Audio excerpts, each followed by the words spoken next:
Yes, hello, I am James Rowland. Today it's WNR386. It's Impact Victory Road, but I am not alone because today I have the pleasure to be joined by the Ultimate One. How you doing, fella? Hey, buddy. I got a new gimmick now because somebody this week kind of pissed me off because they claimed that New Day is better than the Four Horsemen. And I asked that person, hey, did you do research on that? He says, yeah. And then I was like, well, I don't agree with it. And my man said that, oh, the Four Horsemen, that Arn Anderson's the leader. I'm like, see, this is how I know you didn't do the research because Arn Anderson was never the leader of the Four Horsemen. And so now I'm like, you know what? Call me the Wikipedia of the podcast world because I meet so many idiots online, and I'm like, wow. But other than that, I'm glad to be here and back with my fans here and in your podcast. I'm doing good. I got to see a lot of the Impact stuff. I have a lot of things to say, and no people. I may sound a little angry because I'm sometimes when Impact looks like they're doing just hitting that corner, I'm like, yes, they're doing something. Then they just, it's like, bah, bah, bah, bah, so. Well, without doubt, like I said, we're going to get into Impact, and of course, we've got Victory Road to watch. But before that, and of course, last week on the WNR podcast, myself and Jaxie covered AEW, and of course, that was Grand Slam. But some of us were lucky enough to actually be there live, and of course, you were. Oh, yeah. What was the experience like? I mean, how did you find it? I'm going to probably ask a couple of weird questions as well, but just, your overall thoughts on the whole experience. Oh, man. Listen, it was like being in Madison Square Garden, but in a smaller venue. I think the only thing I have to complain about was the part of trying to get food and beverage. The lines were ridiculous. I mean, people were waiting half an hour to get the either food or merchandise. Other than that, let me tell you something. If I told my friend, I'm like, look, if I never go to an AEW event ever again, this is an experience I would never forget, especially the way they opened AEW Grand Slam with Omega and Bryan Danielson. That match had me on my feet. I'm like, it was an incredible match. If this is not match of the year, something is wrong. Dave Meltzer gave it a 5, which, I want to smack him for just that when he was giving 7s before.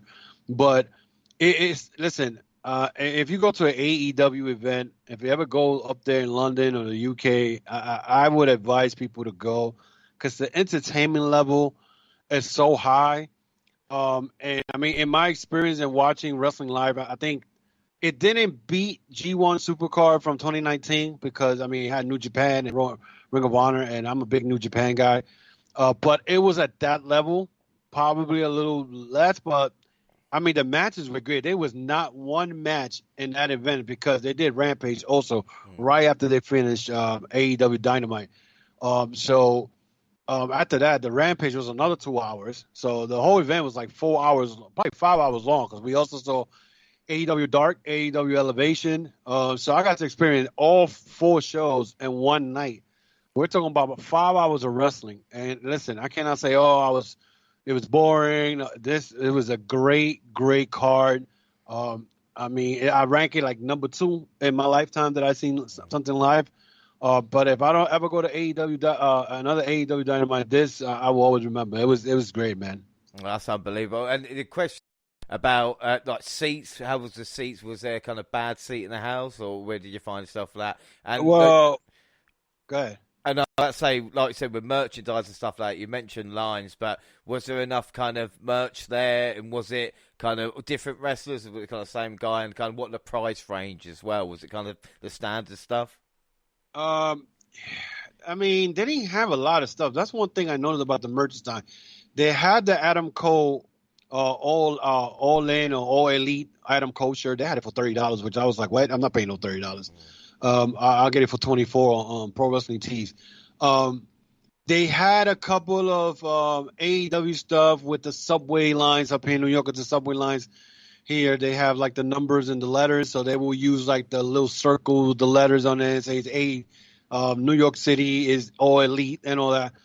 So the merchandise, there weren't a lot of stuff there. There was a lot of CM Punk stuff, but it wasn't the one he wore when he first came.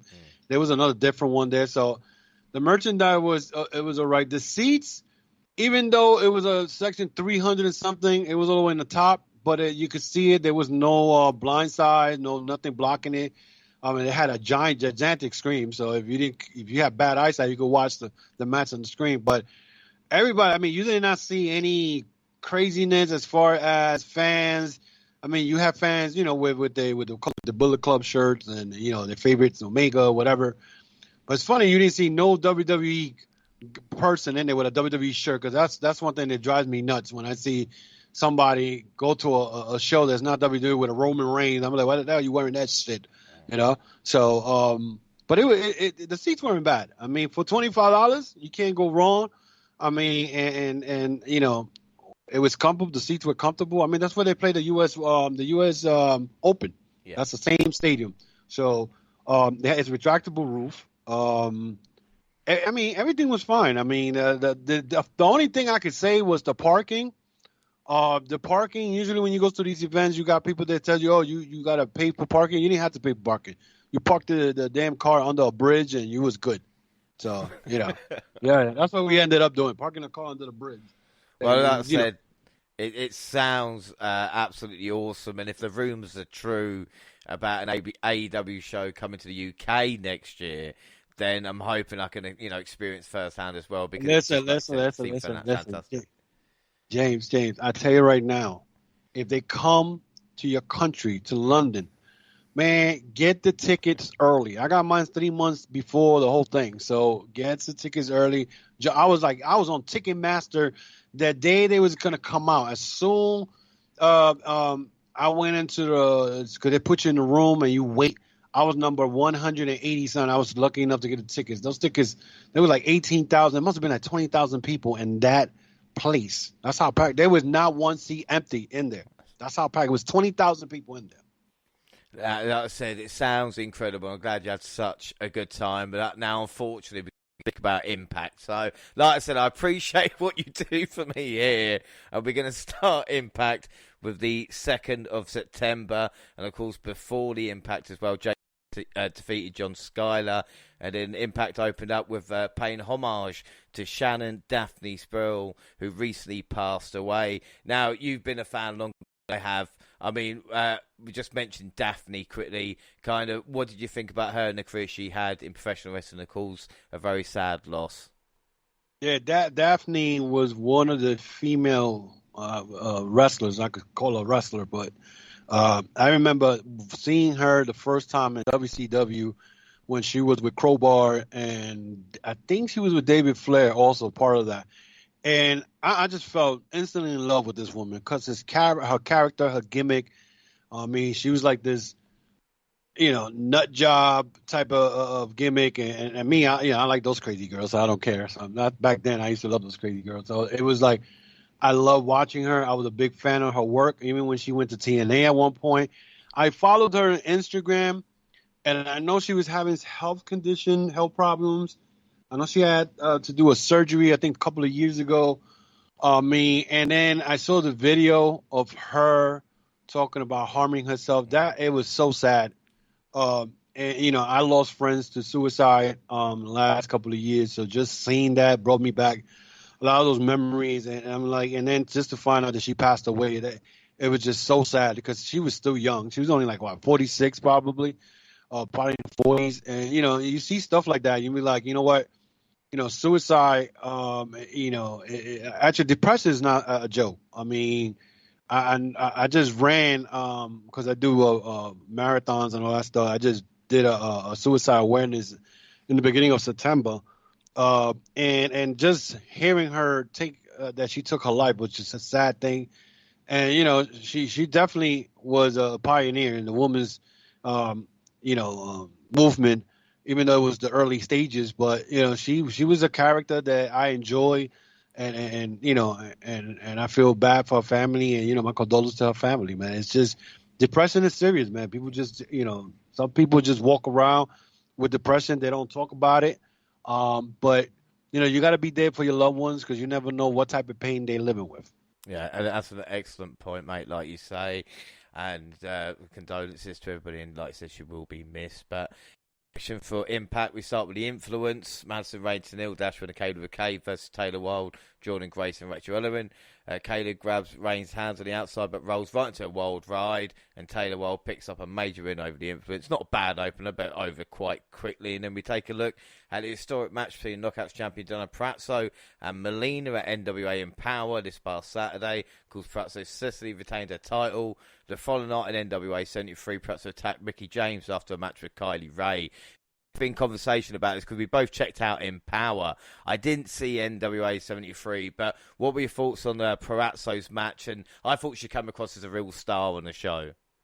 I didn't get to see NWA 73 yet. I know she Mickie James got attacked by Pratzo, but I saw the Melina Pratzo match, and oh my god, that match was awesome. I mean, and you'd be surprised because Melina is up there in age, and you would think, well, she probably's gonna botch a couple of stuff, but she shows that, she is still there and she could bring it in the ring. And it's funny because I love Melina because Melina. Melina. Let's put it this way. I don't know if I told you, but I named my daughter after her, Melina. And I met her in person, I think about 2 years ago. And the woman, I mean, again, the woman showed me in the pay-per-view, NWA pay-per-view for all women, shows that she could dish the punishment and she could take it. I mean, because Deonna Purrazzo was just putting an armbar. I think it was an armbar or I think it was either the leg. I just don't remember because it's been like a couple of weeks. But I know she worked on her body part, and this is what I keep saying. Deonna Purrazzo, if she's not Woman of the Year, Woman Wrestler of the Year, then I don't know who is, because this woman, when she gets in the ring, she works on her body part. And I mean, that's what tells a story in the ring, and we don't see that anymore. Like back in the days when somebody work on a body part or do something and tells a story in the ring. And Deonna Purrazzo right now is just she's fire right now. She's on fire, and again, we're probably gonna see her feud with Mickie James, but I still wanted to see her wrestle Britt Baker. You know what I'm saying? Or Serena Deebs, or I think she wrestled Thunder Rosa already. I think she did. I think it was the anniversary. Yeah. But, there's so many women out there that Deonna Purrazzo could wrestle with. But right now, that she's right now the number one woman in wrestling right now. Without doubt, she's been interviewed backstage by Gia Miller, and she's asked if she's overshadowed by James, or if she overshadowed James on Sunday. Pratzo was getting sick and tired of being asked these questions towards James to never cross her again. Then we get Decay versus Falabar, and no way. And Steve hits a jumping DDT on Bar, and that does it. Decay pick up the win. Decay are really over as well. And this was given time. But then we see Gia Miller speaking to W. Morrissey. Lowe's upset that Sami Callahan struck his nose into Eddie Edwards' business. He has a little respect for them for admitting they don't like each other. Moose walks in, interrupts Morris's interview. Moose says he isn't looking for a friend, but somebody can lie himself to take care of Callahan and Edwards. We then see Steve Matlin believing Pete Williams no idea how far he can take in their rivalry. And then we get a Moose in ring segment with his infuriated as heroes, especially guys like Eddie Edwards. He warns Edwards that as wrestling god, he's dangerous. He wants Edwards to come down. He does. Gets destroyed by Moose and Morrissey. We've talked about the direction of Moose recently. Teaming up with Morrissey, what are your thoughts? And it's funny because we did talk about this. The only difference was what we talked about. We were talking about how Moose, he was in the world title picture, but then again, he was losing to guys like Chris Sabin. I think he lost to somebody. I forgot who else he lost. But we were talking about, okay, so you got this guy who is supposed to be in the world title picture, and all of a sudden he's losing these matches. And I think one of the stuff that I said, it would be a good match to see Morrissey versus Moose. That was I think we talked about that, if I'm correct. But them aligning with each other, I mean, to me, I put it this way. Okay, so you're going to put these two guys together. Now they're going to start feuding with Sami Callahan and Eddie Edwards, right? But are you going to keep them as a tag team? Because Impact needs tag teams. You know what I'm saying? You got the Good Brothers with those belts, but they really don't have any challengers. I mean, how many times Willie Mack and Rich Swan are going to wrestle the Good Brothers? You know what I'm saying? So if you got these two big guys being together. They should be monsters. We're talking about they should be just taking over the whole division. Those belts, those tag team belts should be around them. But we'll see. We'll see what happens. I mean, Moose should have a belt around his waist because that guy's talent, he has improved so much in the last, I believe, the last 7 years from when I saw him in the Ring of Honor the first time. The guy is amazing for his height. Though he stands next to Morrissey, and Morrissey is a giant next to him, I said, damn, Morrissey must got to be like 7'2" or something. But he looks humongous next to Moose. But we'll see what happens. I mean, let's see where they're going to take that. I mean, that feud with Eddie Edwards and Sami Callahan is going to be interesting. Without a doubt, we see Eric Young has Rhino cuffed. Young reminds me that he's failed Violent by Design way too many times now. Young says he's willing to cure Rhino of his sickness, but first he must suffer. And then we get Josh Alexander, open challenge for the X Division Championship, and it's answered by Jake Christ, where we see Alexander get a suplex in for hitting a C4 spike and retaining the championship. Josh Alexander is Mr. Consistent. This was a competitive match. Jake Christ, I mean, I didn't know much about him because I've never really seen Impact before kind of this year, if you know what I mean. I don't think I've missed out much. I think Jay Chris was part of Ohio with Sami Callahan, Madman Fulton, I think like a year ago or 2 years ago. But then he disappeared. I think he left. He left Impact for a while because I mean, when I saw him come in and challenge Josh Alexander for the Impact World Title, I was surprised because I haven't seen that boy. A long time. So it's been a while, and after the match, we see Chris Sabin approaching Alexander and saying that he's a former 8-time X Division champion, and he wants another chance to prove that he's the greatest X Division champion of all time. And they agree at Victory Road. They shake hands, and it will be Josh Alexander versus Sabin for the X Division Championship. What a match that will be. We see Sam Bills for the next best professional wrestler who hesitates to roll with Bill and Brian Myers. We see Manny Lemons in that, but we're going to see more of him. And then Raju and Shearer versus Matt Cardone and Chelsea Green. In the ring, Green looks to send Raju away with her Prettier, but Raju counters into a jumping knee strike on Green, and Green gets knocked out. Raju picks up the victory. I love this because this is real chicken shit heel. Like Shearer saying he does want to do it, and Rohit's got no problems hitting a woman to get the pin. That is a proper heel. Yeah. I mean, Rohit does the proper, the definitely the heel part. The only problem I have is why is Chelsea Green not wrestling other females and she wrestling males? And they've been running with this story for quite a while. So, but Rohit is one guy that you can tell he's talented. He's very talented, but he's that type of heel that that you as a fan, you see him, you want him to get his ass kicked because he's a freaking heel and he's annoying. He hits women, whatever. But to me, it's like, okay, all right, Chelsea, why are you wrestling guys when you should be wrestling females? But that's Impact. No, without a doubt. And we see the Good Brothers in ring segment next, even. And they're gloating over the fact how they took out Willie Mack. And they think it's funny how Rich Swan is all alone. Swan rushes out the ring. He's fired up. He's even brought some weapons with him. And security referees come out to break him up. And we see Rich Swan screaming at Scott D'Amore. And he's getting a match against Callahan in a bunk house brawl next week. And now the main event. Tommy Dreamer, if he wins this, can he add his name to the main event of Victory Road? And boy, some people do not have good mumps. So Ace Austin versus Tommy Dreamer.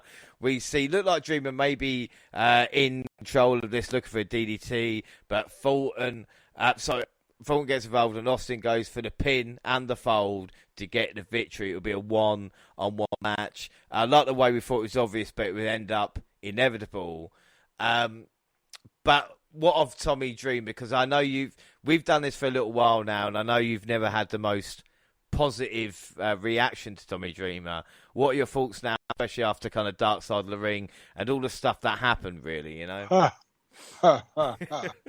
Oh, boy. I saw that match between Dreamer and Ace Austin, and I think that was the same week that the Dark Side of the Ring came out. But I don't know if you heard my podcast about that.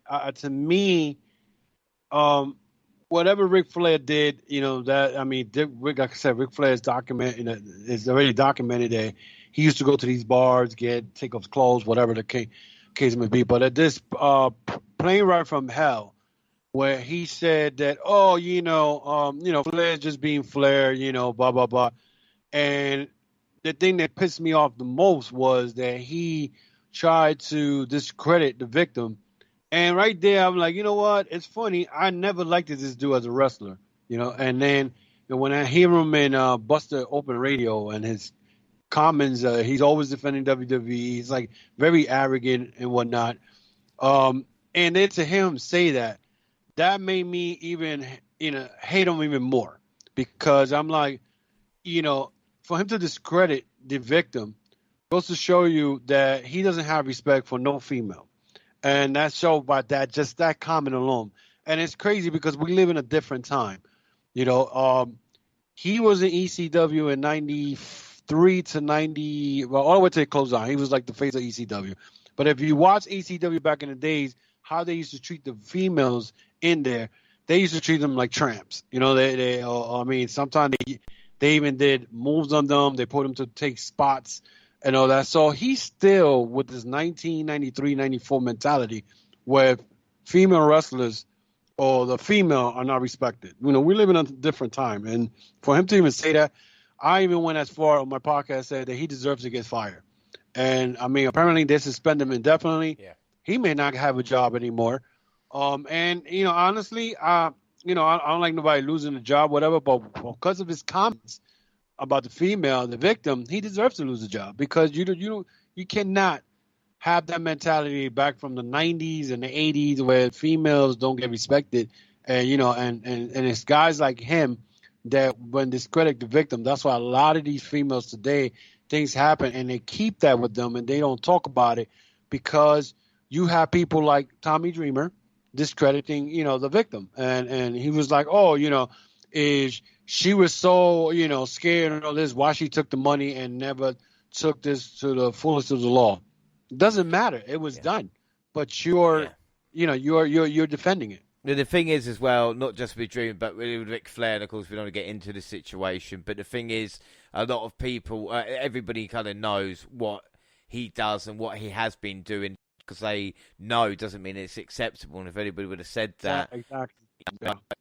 Yes, it's Ric Flair. Yes, it's certain people mean that it's right. Right, move on to of Impact. September 9th, we get Tasha Steelz versus Rosemary to start. Steelz caught with a kick to the face, stunning her, but Rosemary recovered and put her down with a spear for the win. After the match, Steelz and Evans stole the knockout title to intensify the rivalry, and always a strong way to start the show. And of course, Ace Austin feels prepared to face Christian Cage for the Impact World title, and he's 9 days away. And Madman Fulton wants to have a conversation with Scott D'Amore to leave the interview. Austin thinks Christian should have an opponent next week, and Fulton isn't scheduled. Scott thinks it's a great idea, so let's make it happen. But then they turn it into a 10-man tag team matchup, and straight away Austin goes searching for partners. The first invitation goes to Brian Myers. 1 down, 2 more to find.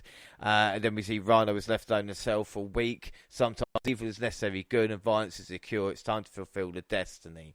Now, because of course there's a lot of stuff about Rhino, but let's not forget in Impact a few when we see Violent by Design losing before and Dina being treated like this. So it's not like it's just Rhino. It's the whole thing they do in Violent by Design, They would do that to Joe Doering if he has lost, And the thing is, they're not going to see it on Joe Doering, because Joe Doering is this guy. He's the monster of the group.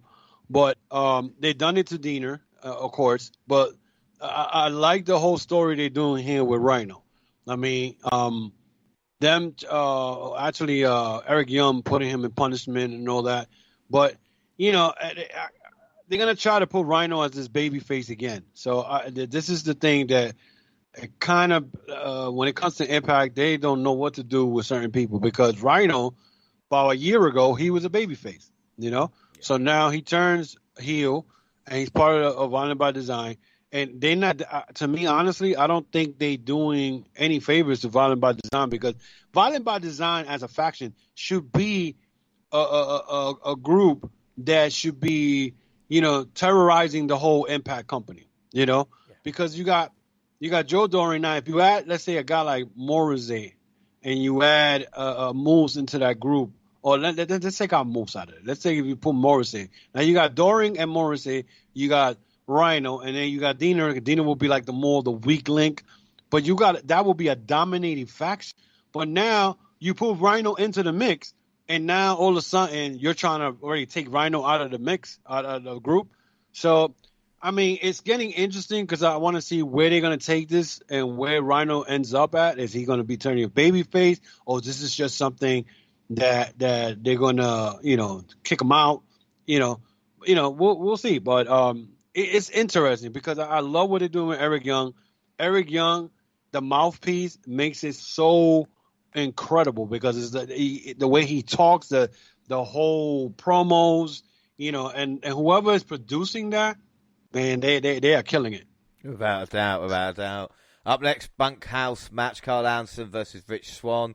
We see the former world champion wrestle control the match back.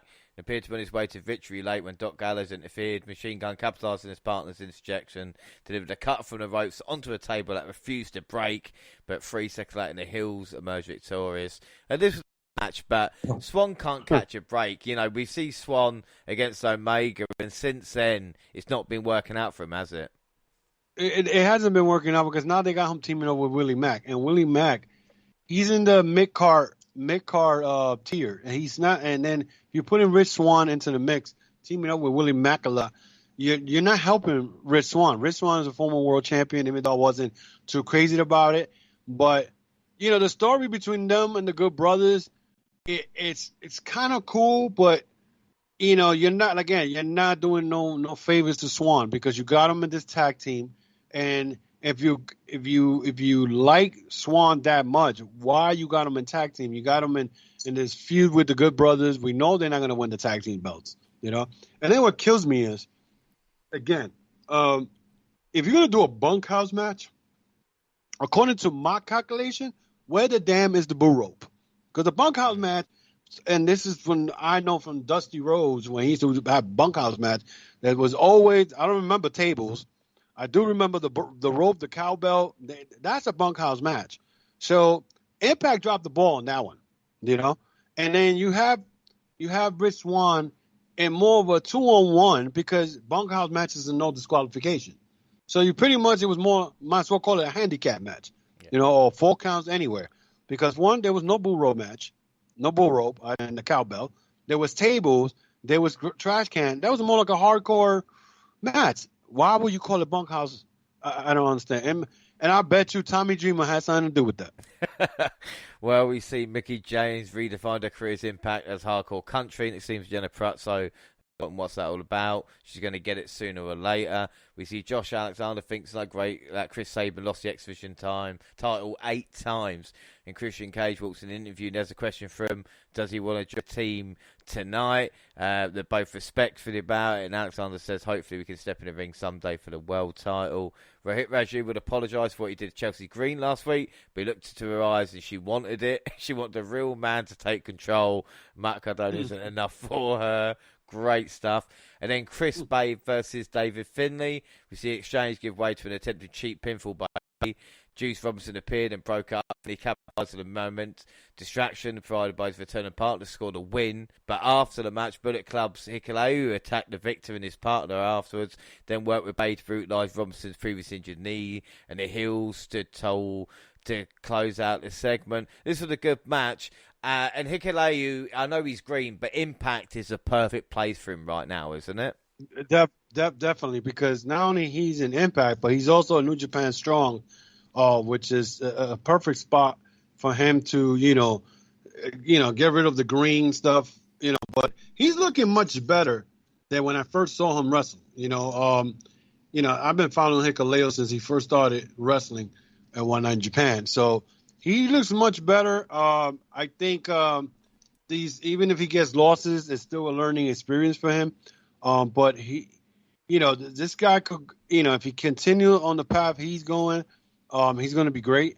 And putting him with Chris Bay, this is what I'm saying. Like all of a sudden, it looks like you may not see Jay White again in Impact. And so I think Hikaleo is the trade-off, So, but this Bullet Club and Impact is, I think they're just doing it just to sell shirts, I don't know where they're going with this. I mean, I was so looking forward to seeing Jay White face off Kenny Omega, and I think this was when we had talked about Slammiversary when he showed up, and now it's like, okay, now what? You got Bullet Club there, and now what? Because Omega's not showing up in Impact anymore. He has no business being in Impact anymore. The only thing that I'm still waiting that could happen is the Guerrillas of Destiny showing up in Impact and feuding with the Good Brothers, because the Good Brothers, they're saying they have beat every tag team, blah, blah, blah. So, we'll see. Because, I mean, again, I think Impact is taking advantage of all these New Japan guys more than AEW, So, I'm just waiting for Kenta to show up at AEW to confront CM Punk. That would be a dream match. Oh, my God, that would be something else, wouldn't it? Yeah. Go to sleep. Whoever wins, get the rights is used to go to sleep. Well, we see Scott D'Amore preside over a contract signing for the X Division title match between Josh Alexander, Chris Sabin, and into our Sabin if he wants to join his team as well. We get Petey Williams versus Steve Matlin. We see a late match surge and a tease Canadian Destroyer by Williams was interrupted by No Way's conga line. Distraction allowed Matlin to flatten the X Division influencer and score the win. TJB had put a bet in Swingers Palace earlier, so showing a little bit of intelligence there as well. And we see Sammy Callahan can't believe Eddie Edwards won't accept his help after what happened last week. Christian asked him if they'll join their team for next. Callahan accepts, but Edwards wants nothing to do with it whilst he's on there as well. And then the main event, Moose versus Eddie Edwards. And this wasn't too bad until we saw interference from Morrissey, allowing Moose to recover and deliver the lights out for the pinfall victory. After the match, Sabin came to the aid of Edwards, as did Alexander. Both found themselves beaten down. Of course, Morrissey and Moose attacked Edwards as well. But Sammy Callahan arrived on the scene and joined Edwards in clearing the heels out of the ring. Stood by Christian Cage, so said that next week we'll have a massive 10-man tag team matchup. I thought this was a good match, and I loved the story of Sammy saving the day. I think Callahan has been one of the bright spots in Impact this year. I mean, Sammy Callahan is Impact. That guy right now, even though he's a nutcase, but they talk about Eddie Edwards, the heart and soul of Impact. He may be, but I think Sammy Callahan right now, he's hot right now after his big match with Kenny Omega. And him being there with teaming up with all these guys for next week, for the following week, was a good thing. I mean, because Sammy Callahan, he doesn't care. That guy could take punishment, and regardless if he's what I call a gimmick wrestler who likes to do hardcore stuff, but I could watch his matches. I could sit there and watch his matches. I know what he's going to do already. I know he's going to do some crazy shit, but he's nice to watch.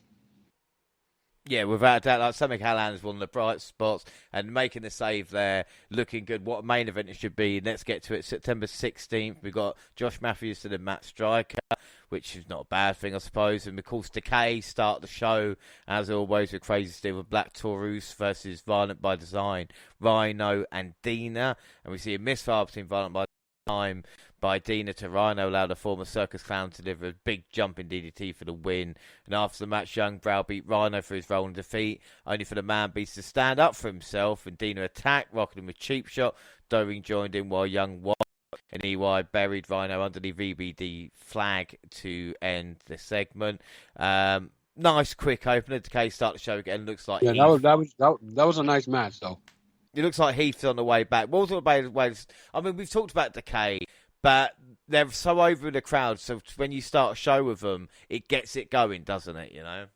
Well, it depends which part of Decay, because I'd rather watch the men's Decay than the females, because the females is like, I'm like, I don't know what it is with Havoc and Rosemary, but it's like, I don't know. I can't get into their matches, but Black Taurus and Crazy Steve, I mean, I like the combination, the teaming up and all that stuff. And besides, Black Taurus, this guy could wrestle. A lot of people don't know much about Black Taurus, but this guy could wrestle. I've seen him wrestle in AAA. He wrestles. I think I've seen him in Japan. I think one time wrestle. New Japan Strong, I could be wrong, but I mean, the match itself was pretty good because again, pretty much that match was just to tell you the story of what's next with Violent by Design, and we saw what happened. Rhino pretty much got Eric Young by the wrist. He gets attacked by Diener, and then Dorian put the boots on him. They cracked the damn flag over the back of Rhino. Again, the question is, what is next? What's going to happen with Rhino? This is it? Is he leaving the team? I hope not. I hope this is just like a punishment, part of the punishment of the crazy mind of Eric Young. But that's a story that I'm very invested in. Without doubt, we'll be seeing Palace. Petey Williams is mad. TJP placed a bet on his match last week. Williams promises he's going to kick his ass later tonight. We see Team Cage standing by G and Miller for their main event battle. Each man is confident they'll walk out victors for their injury scheduled matches. D'Lo Brown and Josh Bradford, of course, briefly discuss Victory Road even. And then TJP versus Petey Williams. A back and forth match. I think TJP taking advantage of Williams' frustration midway. Culminated in an exchange of roll-ups. Williams, the grizzled veteran, shifted his way and much to the dismay of his opponent. After the match, Matlin attacked both competitors, taking out Williams using TJP's broom against him. The silent assassin stood tall to close out this segment. What were your thoughts on this match, and what are your thoughts on Steve Matlin? Because I'm not seeing enough at the moment. In the match between Petey Williams and TJP, you already knew that these guys are going to give you a nice little match. I mean, I expected more from them. A lot of back and forth stuff Steve Matlin. And it's funny because I did say this. I said this guy should be put somewhere, probably in the world title picture, being that there's some injuries going on with Impact. But I think Matlin needs to be wrestling somebody bigger than these guys because he's wrestling exhibition guys. And one match I would love to see him in, and it's a match with him and Josh Alexander. That'd be a great match. I mean, William and TJP, again, they're going to give you an exciting X Division match because these two guys, and Petey Williams has been around forever, they're gonna give you what you expect from them. I mean, what I didn't like was you're going to put these two guys to wrestle, but they're wrestling a three-way at Victory Road. So you can't be showing the little stuff on TV if you're going to put it on a pay-per-view. So, but Matlin, I think if you give him probably another 4 or 5 months, he'll be in some large storyline. But the guy is built up. He's a big guy. I don't know much about him. I just seen him for what he's done with Petey Williams. I mean, he destroyed Petey Williams in the last pay-per-view. We just got I'm just gonna be patient about it, see where they take him. I just hope that he's not there wasting time wrestling smaller guys. Yeah, I think that'd be right. We see the Good Brothers backstage, really happy about what they did to Rich Swan last week. Little did they know that Swan and Mac are here, ready to give them all night long. And after the retaliation, we get G and Miller talking to him, and Scott D'Amore gives him a tag match at Victory Road. And then we get John Skyler versus the Radio Kid. And before the bout, John Skyler grabs a microphone, tells the radio he got lucky in the match-up on Before the Impact. Skyler, of course, of that. And it wasn't a bad match between two. We see Desperate Hill pulled out a mask for his opponent and scored a roll-up with a handful of tights for the win. And a bit like Matlin, these are two guys that have started recently that I think we've got to give them a bit of time, isn't it? Yeah, you got to. I mean, Laredo Kid is a star in Mexico. So the fact that John Skyler right now is in the ring with a Mexican star, this guy, he won the Cruiserweight title up in AAA. I mean, he had a great, fantastic match in Major League Wrestling with Leo Rush this past winter. So the fact that Skyler ended up, beating Laredo Kid was a shock to me. And John Skyler, I'm surprised that AEW didn't sign him. I think he was good. I used to see him in AEW Dark and Elevation. But you know what?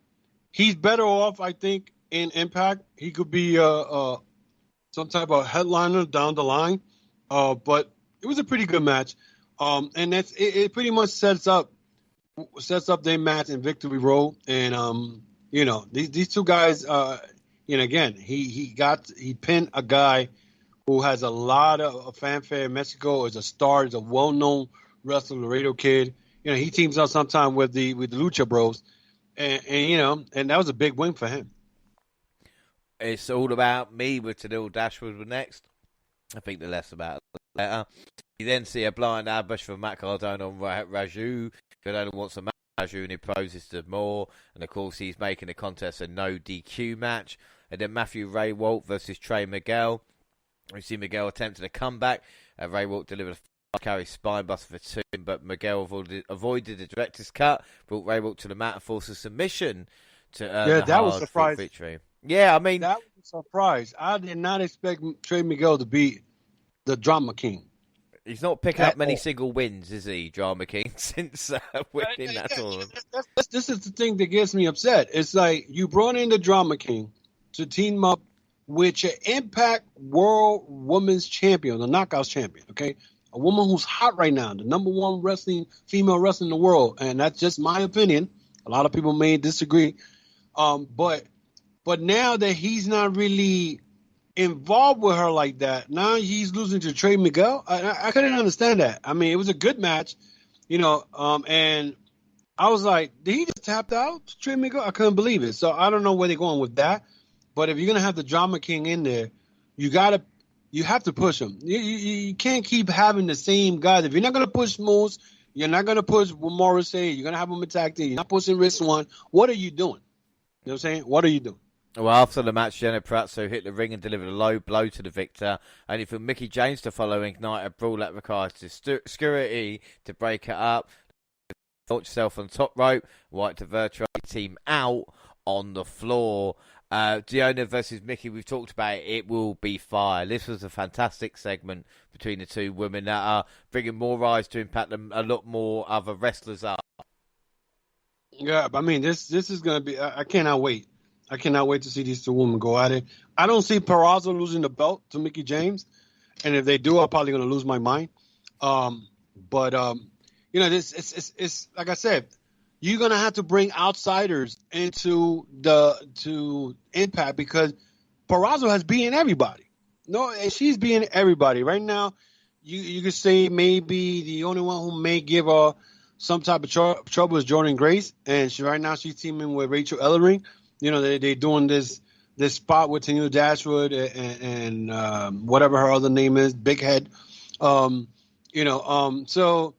you cannot take that belt away. It's the same thing like right now what's happening in WWE. You're not going to take the away from Roman Reigns because that's your main person in the Universal title picture. It's the same thing at Impact. You're not going to give the belt to Mickie James. Yes, she's a future Hall of Famer.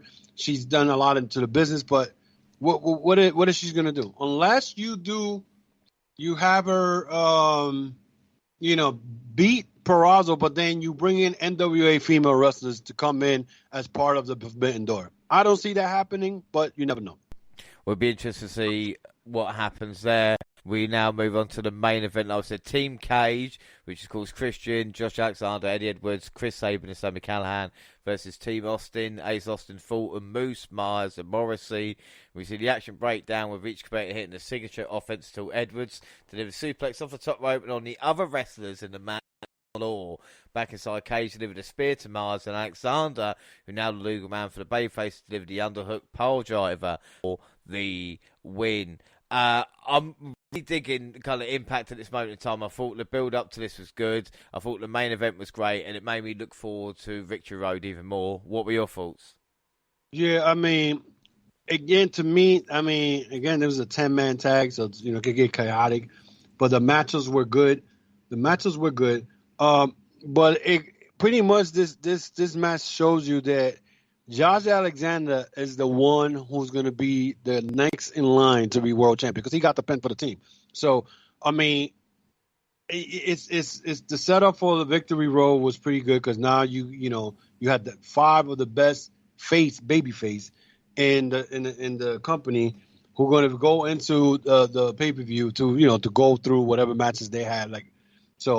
But again, I took this match as this is it's like passing the baton. This is the guy who's going to go now take Impact to next year as the world champion, because Josh Alexander right now, a lot of people don't give him credit. Credit is due. This guy has been busting his ass for the last 3 months and crazy matches that he has in New Japan and Impact.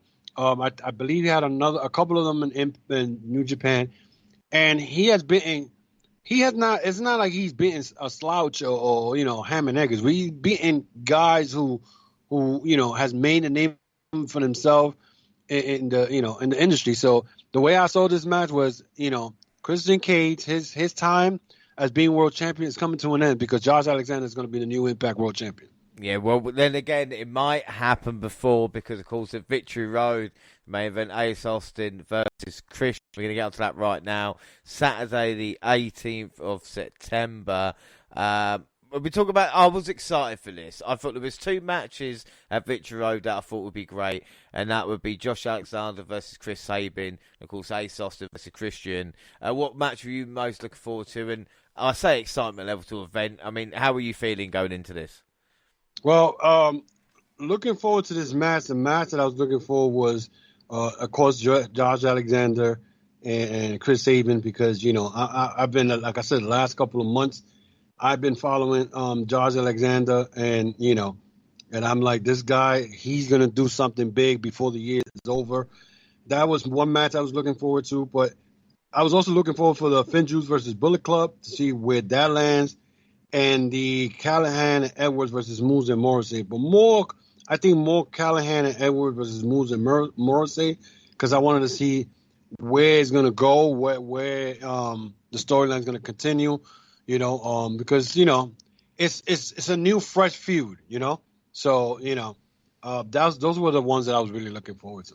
We'll get into it, and of course, D'Lo Brown and Matt Striker is back, and welcome fans to Victory Road. Kicks things off with a triple threat match: Steve Matlin versus TJP versus Petey Williams. Into the action, we see Williams apply the sharpshooter on Matlin. TJP locks Williams up in an octopus stress. Matlin topples the pile and breaks it up. Williams misses a Canadian Destroyer attempt, but TJP fires a suplex on Matlin, and then he hits running kicks on Matlin and Williams and plants a detonation kick on Matlin. But Williams catches TJP with a Canadian Destroyer. Matlin hits his mayhem full finisher on Williams. Head back to take the pinfall victory on TJP. What were your thoughts on this? This was a pretty good match. I mean, for all 3 competitors, they were taking advantage at the fact that, between TJP and Williams, let's team up and get rid of Matlin, because Matlin, I mean, he was the bigger and taller guy in the match. Like I said, I really don't know much of Steve Matlin, but you could tell he knows what he's doing in that ring, because once Petey Williams hit that Canadian Destroyer, he knew that, okay, let me get rid of Petey Williams because I'm going to go and get the pin. And that's exactly what he did. This was I like the way they opened up this pay-per-view. 3 of the guys, it wasn't, a match where the guy's bigger. He's taking advantage of the whole match. Like the first time Matlin fought Petey Williams, throughout the whole match, he had control of the match because he was the bigger guy. But here, it was a 3-way. I mean, and TJP, of course, he entertains you because, he does these moves that you'd be like, wow, he just got out of that. Or he's doing this, he's doing that. And, it was an exciting match. So, to be honest, I'll give this one a 3.25. You were at 3.25. Yeah, I thought it was a great opening. I mean, Matlin gave the least, but still not bad. Smooth stuff from TJP and Petey. Did feel like a handicap match at times, but I'm going to give it a 3.95 to start. For like you said, it's nice that I guess it wasn't Decay as well. We then get Trey Miguel. Decay opens every fucking pay-per-view. Every pay-per-view. That's my complaint all the time. We see Trey Miguel versus John Skyler versus Jake Something versus Black Tories versus Laredo Kid next. John Skyler catches Miguel with a spear in between the ropes. Black Tories plants Skylar. Miguel jumps off the top with a beautiful meteor seconds before something spikes a DDT. Then something chokeslams Kid on top of Miguel. Have I actually seen that before? And then Torres and it's called Luchasaurus. yeah, Torres and Kid McKinney their fight from before.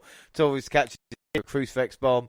Skylar flies into the spear on Miguel, and the Miguel dives out the ring with a somersault senton. Laredo Kid hits Laredo fly on Skylar to pick up the victory. Whoa. What were your thoughts on this? This match was pretty good. I like this match, but it's funny that the Jay something chokeslam. I forgot who it was, but on top of another, I said he's been watching Luchasaurus, haven't he? But this match was pretty good, entertaining. I was expecting more high flying stuff, but they kind of slowed down. They kind of slowed down the match. Jake something looked weird in that match because he looked so big. So I'm like, is this supposed to be like an X Division title? Not title match, X Division match. But everybody in there kind of entertained me. Black Taurus, like I mentioned earlier, this guy, even though he looks big and solid, he does his stuff. And I was happy that Laredo Kid won that match. He hit like some phenomenal, like some belly to belly moonsault on Skylar. The match was pretty good. I mean, so far, I was like, okay, I'm getting entertained because, the first two matches are pretty good. I'll give this a 3.5 because of the competitors that were in there. Jake something, of course, he's going to show his strength, and does his stuff. So I'll give it 3.5. It was pretty good. Yeah, I mean, why wasn't this a number one contendership match for the X Division title? Would make more sense. Exactly. Something has got they know it's a mullet because it's business party at the back. Taurus and Kid exchange were great. Trey looked amazing. Should have a big 2022. Yeah, I thought it was great stuff. I'm going to give it a 4.25 out of 5. And then we get Tenille Dashwood versus Taylor Wilde. The referee ejects everyone from ringside. Dashwood is pleading from Caleb and Rain to come back. While stacks are up with a schoolgirl pin even, but Dashwood finds a way. Dashwood then rolls Wilde up. She pops out. We see a tilt-a-world backbreaker for another near fall. Wilde covers some heavy offense from Dashwood to go for a nice suplex. Wilde luck when she forces Dashwood onto the mat with a rolled ride finisher. The victory. What were your thoughts on this? Listen, this Tenille Dashwood versus Taylor Wilde. This feud, I didn't even invest my time watching. I watched it, but I was the same stupid match I've seen the last 3-4 weeks, and then everybody gets thrown out of the ringside. And I'm like, okay, you could have avoided all this the last couple of weeks and just put these two one-on-one, and that's it. Why go through like almost a month doing the same thing? So they really did. Honestly, I will give this a 2.5. It didn't fascinate me at all as a women's match, and before the female listeners to be like, oh, no, it's not that I don't like female wrestling matches. It's just these two. I don't know, something about Tenille Dashwood. It's just, I don't know. She's not putting, it's like she doesn't work hard in that ring. I remember when she was in Ring of Honor with the Bloodline back then. When she got in that ring, now it's like, I don't know if it's the gimmick and Taylor Wilde, I'm not a big fan of her. I was never a big fan of her when she first started in Impact years ago. So maybe it was that. I don't know. So I'll give this probably a 2 3/4. Yeah, no, 2. I would agree. Like I even put my notes. I switched off a little bit because times before as well. It's just a match that's been on Impact. It's just fine with the point being when the numbers are equal, the faces win. And of course, Deanna Pratt may get most of the credit, but Tenille is a vital part of the Impact Knockout. She's been featured on every pay-per-view and most of the week in, week out on Impact as well this year. Like I said, out of 5, I'll give that a 3. So it wasn't much of anything. Backstage, you're being so nice. Yeah, I'm just a nice guy. Backstage, Sami Callahan and Eddie Edwards believe hell has frozen over since they're teaming together. Can the Joker and Batman cooperate fully to take Moose and W. Morrissey out? Alicia died for a match. And then released a no disqualification match for a Hit Raju versus Matt Cardona. We see Shearer and Rahit attacked early. A around the throat to the ring post. Now, you and I don't want to sound old here myself, but a chair around the throat into a ring post used to take a wrestler out for, 6 months at a time? You know, something like that. Something like that. And now, Cardone gets hit with it and recovers during the match, you know, and it's just... I can't. No, listen, there's no selling in wrestling anymore, and that is the problem. And this is why I say that when Deonna Purrazzo wrestles, right, and she works on a body part, she makes it believable. You know what I'm saying? A lot of these wrestlers don't do that. They get hit with a chair, next thing you know, they're up 2 minutes doing a power driver. And I'm like, okay, when does it end? You know? So, I don't know. I don't know. Well, exactly. We see trash cans and we see Rogers go on the ropes and hit a double foot stomp while Cardone lays between 2 set chairs. We see Cardone still managing to kick out, hit with radio silence, but Shearer drags Raju out of the ring. And Shearer disappeared in this match and then popped back up again for some reason. Cardone runs the and hits Shearer, who stands on a ramp. Chelsea Green is back. She plants a shot on Cardone to help her hit another radio silence on Rajit for the win. What were your thoughts on this? Because this match was just, it's equivalent of throwing shit at a wall and seeing what sticks. It was I will put it the way I would say it in New York. It was a clusterfuck. That's what it was. Because it was like, first of all, it's a no disqualification. And I'm saying to myself, why? And then he attacks both wrestler before he even enters the ring, and I'm like saying to myself, okay, this don't make no damn sense, you know. And I don't know why Impact continues to try to do hardcore stuff. Like, you know, stick to the wrestling. Why do you have to put everything hardcore or you know, falls count anywhere or every damn pay-per-view? I'm like, I don't know. This feud with Cardona, Chelsea Green, Rohit, and Shearer. I mean, why don't you just put him in a freaking cage, right?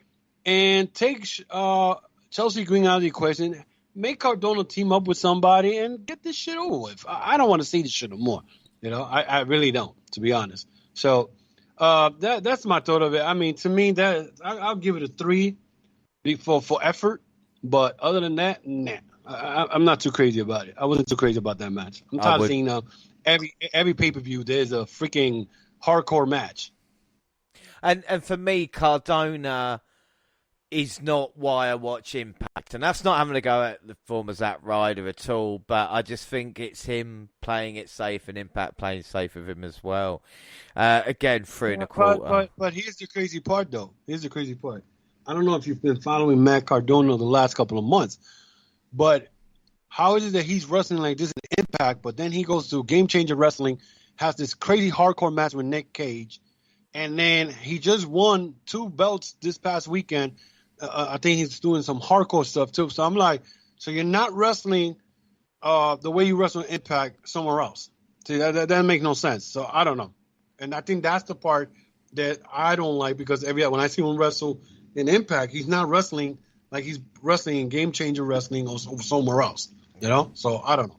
That's just me. I completely agree with you there. It's a bit weird what we get, the kind of watered down version of it. And talking about versions, we get the Bullet Club next. Chris Bay, Nicolao versus Finn Juice, David Finney and Juice Robinson. We see the club worked on Juice, of course, targeting the injured knee. Finney came in hot but got down, but he fights Bay and Hikuleo off. He's too far away from Robinson. Finley sends Bay out of the way to make a long-awaited tag. Robinson wows on Bay with some powerful left-hand shots. Invites him to back up. Juice lands a series of famous jabs and fakes Bay out with a DDT in the end. He's had enough. Bay tags in Hikuleo. Finley sends him, the big man, over the top rope. Robinson saves Finley with a pescado on the outside. Bay cracks a chair on Robinson's injured leg, while Hikuleo flips David Finley off to gain a victory for the Bullet Club. What were your thoughts? I mean, it was a pretty good match, because I sat down and said, okay, make believe I'm watching a New Japan match, and they kind of delivered. Not as good I think they would have done. I think they could have done a little better, but we're talking about Hikuleo. Hikuleo could be in that ring, could do as much as he can. Because I guess he's still doing an excursion and whatnot. But Finjuice is going to go into that ring and it's going to give you a good match.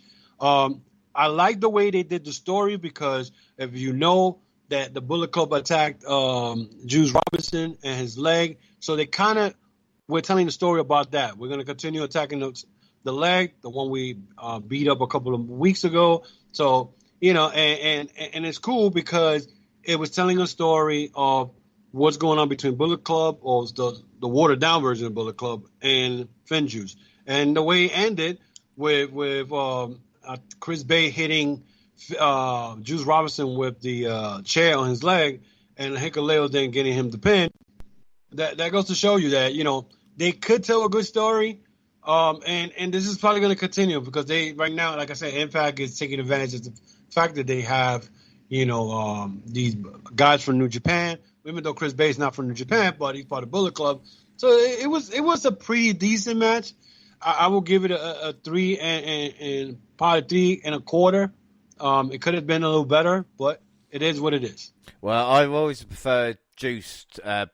Burnley has really grown him in the past few months. I suppose the match versus Jay White didn't hurt, you know. I talk about heels be heels. And speaking of New Japan, of course, Strong, that's what I'm watching now due to, you know, demanding it. But it's weird that Juice lost twice to Hikuleo. He lost to Strong the day before in a table match and then lose in a tag team title match. But still not too bad.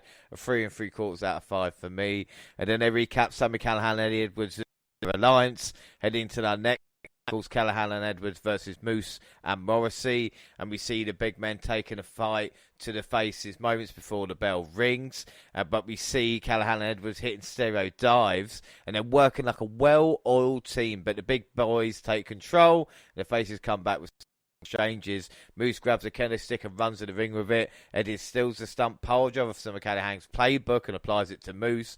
Morrissey captures Leisha and taunts Eddie low. Rams with a lights out spear. Morrissey and Moose drag Alicia into the ring. Morrissey power bombs her to the mat. Eddie takes her to the back. He looks at Sammy and goes, "You know this is what I've got to do." And Sammy in a 2-on-1 situation doesn't give a fuck as he tries his best, but unfortunately gets stopped as Moose and Morrissey beat him down and get the victory.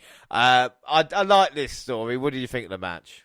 Yeah, I think this was one of my favorite matches of the night because it was like David versus Goliath type, but then Morrissey just went and grabbed Eddie Edwards' wife and just fucking powerbombed her or chokeslam or whatever he did to her.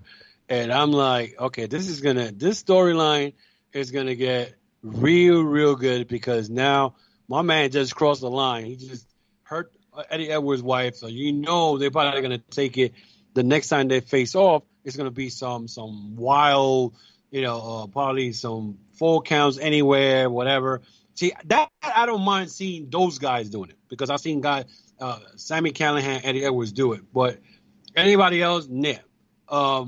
But this was a good match. It was I think this is one of the matches I believe that was so far stealing the show because the story was telling.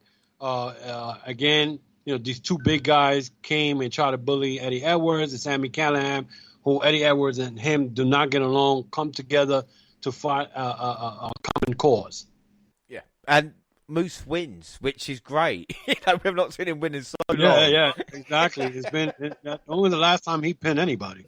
You know what I'm saying? So, that is true. It's he gets a win, and maybe they built this tag team and build them like this crazy monster heels, and they take over the tag team division and take the belts. Yep. It's gonna be interesting to see what they do. Like to talk about the faces, 2 guys who hate the company more, and with Moose and Morrissey they can do anything. Another chapter to the story. I'm gonna give it a 4 out of 5. I missed you. What would you score that? Sorry. Yeah, about the same 4.5, 4 3/4. So I mean, it was pretty good. It lived up to the hype. Yeah, that's the way I see it. So. Well, now the title matches begin, and of course the Knockouts tag team titles: Decay, Havoc and Rosemary versus Tasha Steelz and Savannah Evans. We see Decay attack straight away at the big hosses for Stills take control. Rosemary creates an opening from Stills that allows to get Havoc back in, who lands a big boot on Evans, but Evans seems rocked by it and tags Stills in. Havoc drives Stills to the mat with Sky High for a near fall. Rosemary splits from screen, missed into Evans' eyes on the outside. Havoc throws Stills on top of Evans. Rosemary drags Stills back in the ring. Havoc sends Stills away with a tombstone pile driver, and Decay retain in a hard fall match. What were your thoughts on this? Bro, this is one of the matches that I wrote down that if you're going to team up Tasha Steele with Savannah Evans, you have to give the belts to these girls because, now they just lost to Havoc and Rosemary.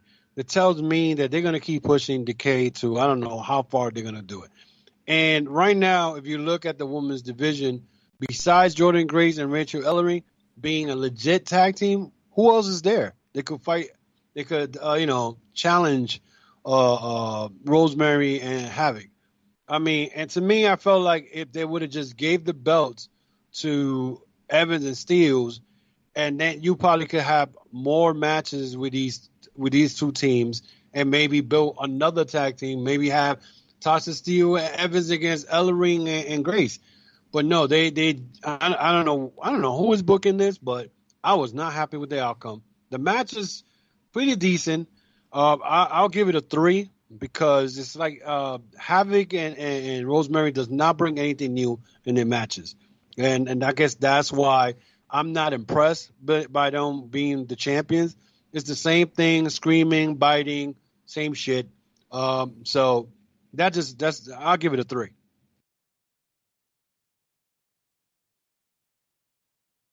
That again? And the thing about it is the most kind of over stars that Impact have got, Evans has filled a slot left by Hogan, and Stills could have a run for the knockout title with Evans as a heavy. But like I said, this kind of worked because there's so little challenges. I'm going to give it 3 3/4 out of 5. It was okay, but maybe, like you said, expect a little bit more. Backstage, Ace Austin will square up with Christian Cage later, admits that in the business, also believes he's the face of the new era and thinks holding the Impact World Championship is inevitable. He plans to become the youngest man to ever hold the main event title, and the Impact World Tag Team Championships are next. Of course, the Good Brothers versus Rich Swan and Willie Mack. Anderson grabs Swan's leg. Swan rolls through and makes a desperate tag to Mack, who plants a Norman Smiley-inspired slam. Anderson then eats a pop-up forearm, but Anderson shifts the momentum with a nasty spine bust. The Good Brothers hoist Mack up for the Magic Killer, but Mack turns it with a net breaker. Swan comes back in to make the save. Gallows catches Mack with another big boot to the face. And on the outside, Gallows drops Swan to the top of the apron with a vicious powerbomb. Anderson surprises Mack with a gun stun. This allows them to set up the Magic Killer and Mack. And of course, the 1, 2, 3. Still Impact World Tag Team Champions. What were your thoughts? This match was not for nothing, but this match was way better than their 3-way match that they had, I think it was a month ago, whatever. And in the match, you saw the Good Brothers dominating most of the match. And then Mack and Swan tried to make a comeback. But, the Good Brothers, they have experience. And, Anderson caught William Mack coming to the rope and caught him with that gun stun. I mean, and the match was pretty decent. I mean, for a World Tag Team title, I thought it was going to be boring because I seen them wrestle before, but it was a 3-way, and then it was, I think, a 4-way. This was decent. Mack and Swan, they gave them a run for their money. But like I said, I mean, you cannot continue putting the Good Brothers in these matches and not giving them a competition, because now after Mack and Swan, who else is the Good Brothers going to fight? So, but this match was decent. I don't know what they're going to do with Mack and Swan. I don't know. From what I'm hearing, Swan is going to be in Bound for Glory and some stuff that whoever wins that gets a shot at the world title. So he's going for the world title again. I won't be surprised if Willie Mack turns on him. That could happen, because now if Swan start going after the title, where does it leave Mack? So we'll see. I mean, this match was decent. I give it a 3 and 3.5 for what it was worth. So that's what I'll give it, 3.5. I think that'd be fair enough. I'm going to give it 3 3/4. Nothing wrong with this match, maybe just too predictable. But on the card, this was the full fucking tag match in a row. 4 tag matches in a row. Come on, guys. Like, can't we sort something out? It was 4 tag. Are you serious? Well, man, let me go with my notes. 4 tag matches? Are you serious? Let me see. Started with Sammy and Eddie, then we had Stills Evans, then I just noticed that. Swan and Mac, Bullet Club finished before that. Yeah. Holy shit. Well, they got to get everybody in. I was just like, oh. They doing little shit that reminds me of WWE. You know what I'm saying? Because they got to put everybody in there. Huh? Well, up next is a match, like I said, we're looking forward to. Can Chris Sabin become the first ever 9-time X Division champion? He goes to face the champion Josh Alexander, and the fans are split who they're rooting for during this historic bout. It's a really good build, and we see Alexander trying to wrestle with Sabin, same in terms of vertical suplex attempts into a cradle. Alexander stretching Sabin out, but back on the feet. Alexander launches Sabin to the corner with an Irish whip. Alexander blocks Sabin's offense with a body slam for another rear fall. Sabin rolls out the way in time for Alexander hits a moonsault from the top. We see Sabin getting crafty with a hammerlock. We see Alexander has Sabin in the ankle lock, dead center of the ring, but somehow Sabin bridges over and turns it into a pin. Alexander gets a final say in this match, so when he sets Sabin up for the C4 spike, which sends Sabin out cold. And I think Josh Alexander his greatness by beating one of the best ever to do it. Still your X Division champion. What were your thoughts on this? This match, to me, it was like the old school versus the new school. Something that I never seen Chris Sabin use was that it looked like that face front lock. It looked like a labella lock. And when he caught Josh Alexander with that move, I was like, oh shoot, he's gonna beat him. How the hell is he gonna get out?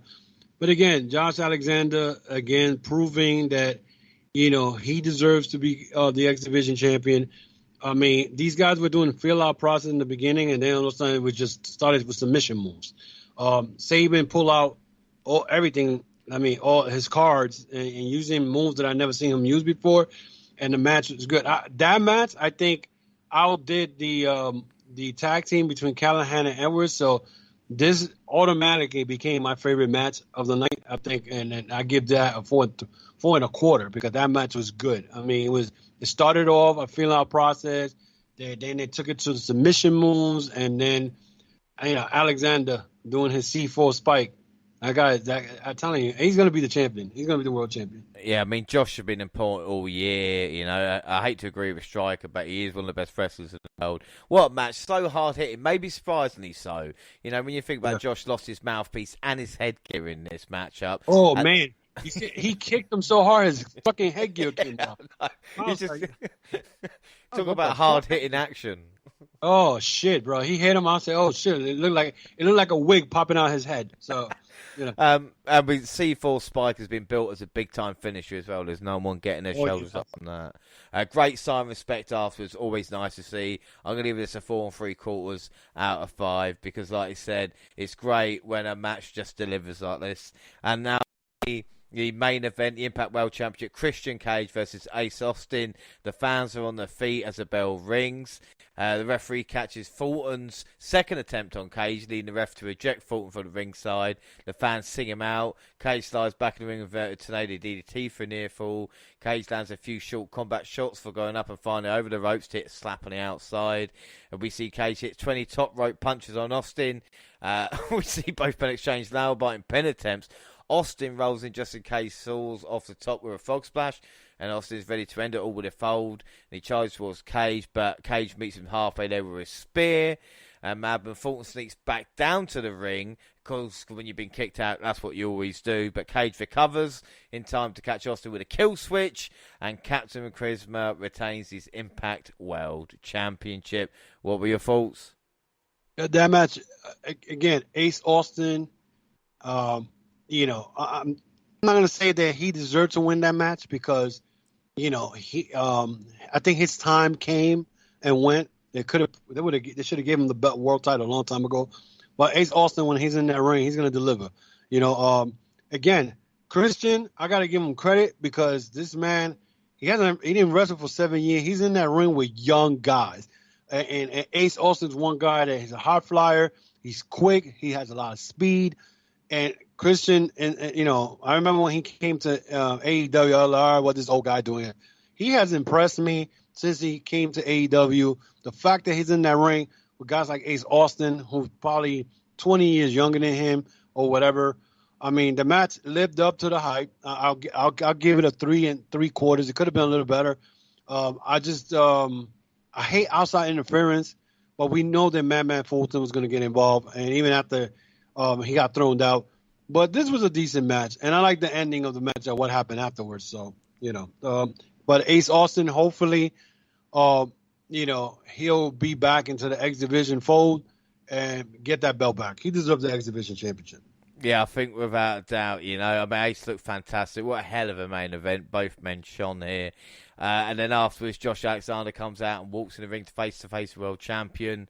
And he looks like he's going to try and face him at Bound for Glory. I'm going to give that main event a 4 3/4 out of 5. Wow. I think that'd be fair to say. Wow.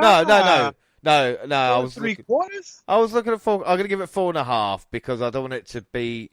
Alexander Sabin was my match of the night. Yeah. I think that because in my head before I saw the Alexander Sabin match, I had the Moose Morrissey versus Callahan and Edwards because it was a decent match. But you know, Josh Alexander and Sabin stole the show. Yeah. So that's our match of the night then, Sabin and Alexander. Who would be your MVP of the night? Oh, the MVP of the night. I got to give it to Ace Austin because, you know, this guy's been considered as an X Division champion, you know, cruiserweight, whatever. But he was in there with a guy of Christian caliber. You know, Christian is a future Hall of Famer. And even though he hasn't wrestled 7 years, whatever, but you see he's getting into it again. You know, he's been in tag team matches in AEW, defending the world title. He had a great match with Brian Myers.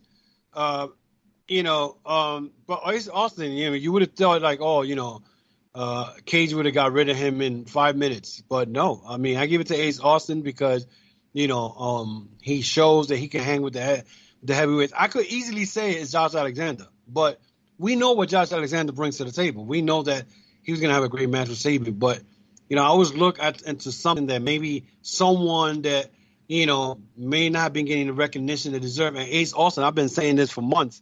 Ace Austin should have won the world title a long time ago. They kind of stalled him when he won the X Division Cup. Then he put the belt on him for like 2 or 3 months later. So, you know, this is Impact. That's the way Impact is. But I think Ace Austin was my MVP of the night. I think, without a doubt, I would agree with you there as well. Rating out of 10, I really enjoyed this pay-per-view. I had to cut it up into 2 parts, but I did think it was quite an enjoyable show. So for me, my rating might be kind of, again, sometimes my rating for, then again, I'm going to stick with what I go to, you know. I'm going to give it a 9 because I thought it was a really, really enjoyable show. Look, it was a great show overall. I don't think there's anything that was terrible. 9. He said a 9, ladies and gentlemen. He said a 9. Wow, a 9. Okay, I'm going to be fair to you. So you probably found it that great. I'll give it, to be fair, I'll give it a 7.5. You know, I think what messed it up for me was the Taylor Wilde to Neil Dashwood. That you know, and this is the thing I say. I think when it comes to Impact has to stay away. I think they're still looking over their shoulder, looking at WWE. Because they do a lot of the stuff that WWE does. They'll show a match on TV, they'll have a rematch, and then they'll put it again in the pay-per-view. That's a no-no. That's like a turn-off to a professional wrestling fan because they're going to be like, wait a minute, did I see this match? No, I'm not going to say that the card was bad because the card was pretty good. You know, it was decent. I'll give it an 8, you know, because, you know, even though they had 4 tag team matches, their 4 tag team matches weren't that bad. You know, they weren't bad at all. And again, they need to. I just think Impact needs to get off that WWE mentality because they try to be like WWE as far as matches, and they have to improve a little bit on their women's division. You got to get more women tag team in there. So it was a decent pay-per-view. So I'll give it an 8. I give it 8. Well, that's good. That's good. So we're up to date now when it comes to Victory Road. We have had 3 impacts since, but what I'm going to do, I'm going to truncate it and basically talk about the bullet points, not the bullet happened, basically. So we start off with option C, because you did mention it's the last Impact show we did, and Josh Alexander has officially given his X Division title up for option C and will face Christian Cage at Bound for Glory for the Impact Heavyweight Championship. That is the main event of Bound for Glory that we want, isn't it? Yes, and let me tell you something, and I'm going to say it right here, and I'm saying a month, matter of fact, not even a month. What's the date? Today's the 9th. Yep. So this is in 2 weeks. In 2 weeks, if Impact drops the ball by not giving the title to Josh Alexander, then I don't know what to say anymore. Because what's been happening, and I mean, if I could get a chance to talk a little bit of what's been going on as far as what we've seen from, I say, the last 2 months, right?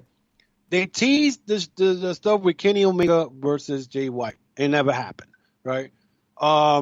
They kind of teased, even though they're the Impact World Champion, though it happened in New Japan, but they're teasing now the possibility Gorilla of Destiny may show up at Impact and confront the Good Brothers, right? Now you have this match that could be a match of the year candidate, Christian Cage, a guy who's been in wrestling for 7 years, okay? Who's going to put his Impact World title against the best wrestler right now at the last probably 6 months is Josh Alexander, okay?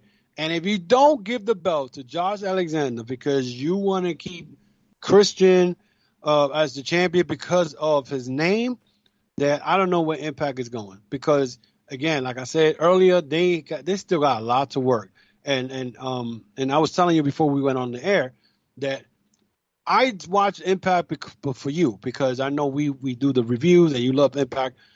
And if sometimes I look at Impact and I'm like, okay, they look like they're coming around the corner. They're going to come around the corner and then they just stop, you know. And same thing, you know, with Moose, they had a momentum going with him, then they stop.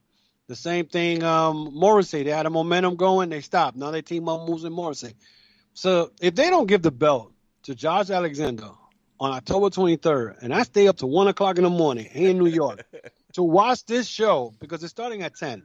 And I think that, yeah, it's starting at 10 here in New York. So that's probably what, 6 o'clock, 7 o'clock in the morning in your side? Yeah, but we have to stay up 1 o'clock in the morning for normal pay-per-views. I'm not, you know, that's when they start. I mean, I don't care because it's a Saturday and I don't work the next day.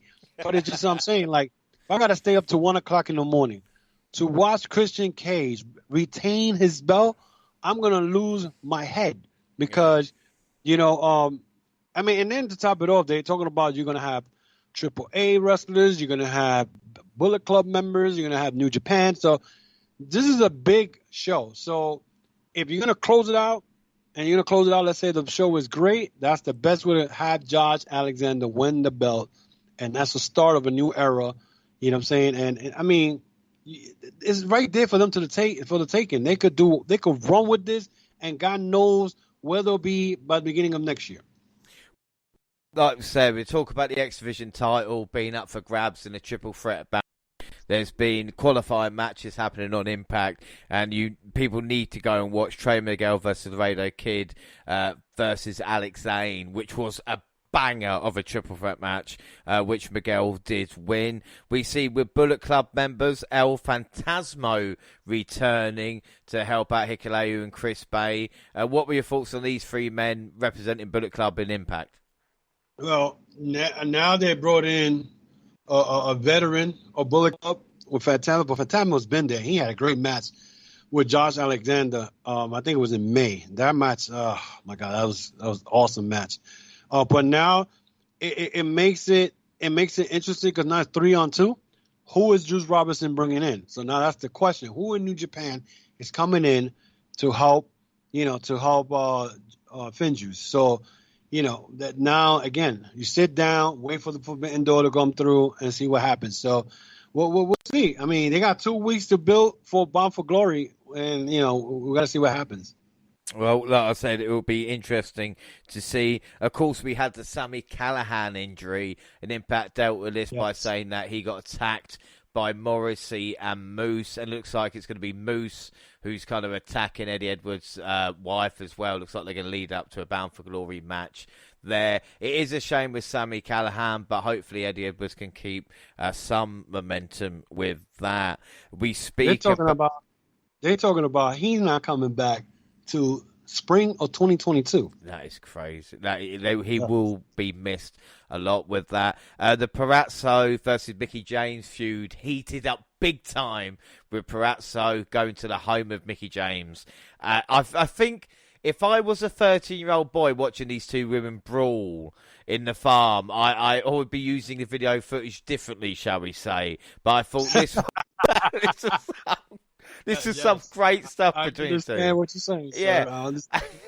I think Perazzo versus James, like I said, for Bound for Glory is a match. I don't know what I'm looking forward to more, if it would be that or, like I said, Alexander Christian. But that can't let us down, can it? You know? I mean, you got Mickie James and Tiana Perazzo. I think that match it's going to be pretty good. I mean, that's the same thing I thought about the Melina match, because I thought, Melina's, it's not the way she used to be back in the day. And pretty much she pretty much made me feel like I was wrong, because I mean she did a great she did great in that match. But again, I'm gonna go with they're not gonna give that belt to Mickie James unless they're planning to bring in NWA female wrestlers in to wrestle for that belt. I don't see it happening, but you never know. I mean, what could happen is, what is that girl that's the NWA Women's Champion? Camille? Yep. She could show up at Impact and challenge Deonna Purrazzo, champion versus champion. And they should have, that's what they should have done. Instead of having Mickie James and wrestle Deonna Purrazzo, they should have had Camille wrestle Deonna Purrazzo, NWA champion versus the Impact World Champion. And there you go. See, that should be a booker. You should. Speaking of booking, looks like Rhino, of course, we talked about his storyline, Violent by Design. Heath returned and expected Rhino to warmly embrace him, which he didn't. Looks like Rhino doesn't want to do anything at the moment, either it be Violent by Design or Heath. We should get that feel-good moment for Bound for Glory. Like I said, Heath's been out for a year now. And talk about returns. Christopher Daniels, the Fallen Angel, returned to Impact as well. He beat Madman Fulton and then said to Christian he wants to face him for the Impact World title. Of course, that matchup might come too soon before Bound for Glory, but maybe my thinking, speaking if I was going to book it, they've announced Victory Road for December. What about the Fallen Angel, Christopher Daniels versus Josh Alexander for the Impact World title there, and then it gives Alexander someone to beat as his first challenger? Christopher Daniels getting a world title shot at his age. Somebody explain that one to me. Didn't he retire? You know what I'm saying? So I don't know where they're going with this. I think to me, it looks like Impact, and this is the thing, and I know, I think I send you a picture that they're going to have a digital champion, some shit like that. Yes. And the belt looks like the Grand Slam belt from they used back in the days that Moose used to carry around. He had I think that belt and another belt. It shows me that Impact is desperate. They don't know what they're doing as far as bringing in new heads. I'm hearing that Braun Strowman, they're very interested in bringing in Braun Strowman, even though Strowman is begging for his job at WWE. So I don't know. I mean, why would you bring Christopher Daniels? Is that part of the AEW working relationship? Because you have Christian Cage as the world champion. He's part of AEW. So I don't know. It seems to me that, the Impact don't have no idea what they're doing. And I always said this. Impact is cheap when it comes to money. Because you saw, I think I sent you the picture of the damn title. The title looks like some shit that you find in the garbage can and you just drew on it. And I don't know. They need to do something. I don't know what they scared to get big. Because there's a lot of wrestlers out there who right now, like a Buddy, you got, now it's known Buddy Matthews, who was formerly known as Buddy Murphy. He's out there. You want to bring Braun Strowman? Bring in Braun Strowman. You could bring in Bo Dallas. who's out there. You got a lot of wrestlers out there that need a spot, and it's not like they need to go to AEW because of the forbidden door. You can work anywhere. Yeah. You know. So I don't know. It seems to me like they scared of expanding, if that's the correct word I could use, but I don't know. I don't know. I think that the thing is with them as well is obviously because of the history of Impact, they want to go about the means, and it's like they can spend X amount on a contract for like a Strowman or someone like this. But then again, if it doesn't work out, then they end up losing money, and it's just kind of, I think, like I said, that's maybe what they're worried about. I was going to talk about the Digital Media Championship, a title that's only going to be defended on digital media. John Schuyler and Crazy Steve have qualified for the six-man match that's going to take place on the kickoff of Bound for Glory. And speaking of Impact as well, as we record this tonight, it's Knockouts Knockdown. Impact are doing an Impact special women's complete women's special with women's commentators and everything like this as well. Just have a quick look at the card. We've got a four-way Monsters Ball match in memory of Daphne, Alicia Edwards versus Jordan Grace versus Kimberly versus Savannah Embons. Impact Knockouts Tag Team Championships, Decay versus The Influence. A Pick Your Poison match. Mickey James chooses down as opponent, Jana Pratsu versus Masha Slamovich. And then we've got a Knockouts Knockdown tournament where the winner will get a title opportunity at some point. Quarterfinals, we've got Tasha Steeles versus Jamie Senegal, Chelsea Green versus Raleigh Michelle, Rachel Ellen versus Lady Frost, and Brandy Lauren versus Mercedes Martinez. And of course, we saw Mercedes Martinez winning everything. Yeah, I think I see Steeles versus Martinez in the final, with Martinez getting a victory there. Does that light your fire, the Knockouts Knockdown? I don't know, because you have Mercedes Martinez in there. You got Tasha Steele. I love Tasha Steele. Mercedes Martinez is one of my favorite female wrestlers out there. You got Frost, who I've seen in AEW, who's pretty good. I've seen the NWA also. It's not something that I will go and watch and whatnot. I might check it out during the week, but listen, like I said earlier, the women's division needs this type of stuff. You gotta build, because again, you have Deonna Purrazzo, who has taken out the whole damn division by damn self, and there's not really nobody in there that could compete. Now, let's say Mercedes Martinez wins that. Then now you got Deonna Purrazzo going in the ring with Mercedes Martinez. Martinez has been in wrestling for 20 years. That woman's been everywhere, and and she has some great matches with Io Shirai and NXT. So, that's something new until you keep bringing in other people. She could wrestle Frost, another lady. I mean, she may not be able to be Deonna Purrazzo, but she could give a competition. The thing is, you gotta do stuff like this, so then you could, build your women's division little by little, and kudos to Impact, because, I did see that they have Renee Michelle, Frost, who else was in the Mercedes Martinez. So you have all these ladies in there, and it's going to be cool. It's going to, I guess, I'll check it out during the week to see how it is, and I'll let you know if you want to. Well, we could follow it up after when we do the Bound for Glory. Bound for Glory is the one I'm waiting for. Yeah, Bound for Glory. Bound for Glory should be great. With the Bound for Glory review, we might have to do it a week later, just because of the Halloween special and everything like that. We're planned up. Of course, that's the next time you're on the show. It's the Halloween special. We're going to have Jaxie and Monty again, and we'll have a look. We might look at Crown Jewel, just because that's the scariest wrestling event in the history of ever. Oh God! Yes. Matter of fact, I may have you live on YouTube. For how you call it, for Bound for Glory, for a preview. So excellent. We could go through.